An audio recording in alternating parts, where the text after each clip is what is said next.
Hello বন্ধুরা, সবাই কেমন আছো? আশা করছি ভালো আছো। তো নিয়ে চলে এসেছি আজকে রান্না ভিডিও। শোল মাছের তরকারি করব।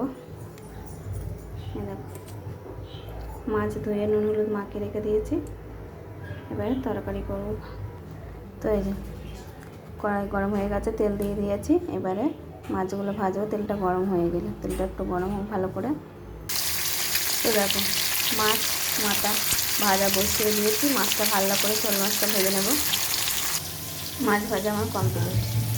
মাছ ভেজে এই যে বেগুন ভাজা বসিয়ে দিয়েছি। বাইরে আচার আলে এসছে আচার বিক্রি করতে। বেগুনটা ভেজে তুলে নিয়ে তারপরে পেঁয়াজ ফোড়ন দিয়ে বসাবো তরকারি। তেজপাতা পাঁচফোড়ন ফোড়ন দিয়েছি, দিয়ে পেঁয়াজ কুচিটা ফোড়ন দিয়ে দিলাম।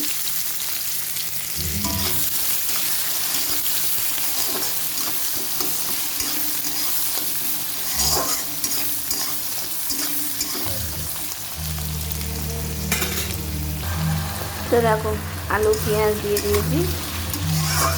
আলুর মধ্যে পেঁয়াজটা দিয়ে দিয়েছি, আলু আর কচু আচ্ছা দুই একটা। কচুগুলো না কেমন নষ্ট হয়ে যাচ্ছিলো, তাই আবার দিয়ে দিলাম কেটে। মশলাটা দিয়ে দেবো। তো দেখো, মশলাও দিয়ে দিলাম, হলুদও দিলাম, ভালো করে কষিয়ে নেবো মশলাটা।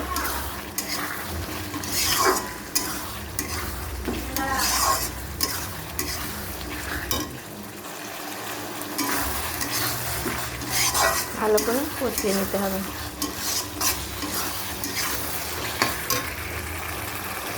তো দেখো, মশলা পুরো কষা কমপ্লিট হয়ে গেছে। এবারে জল দেবো।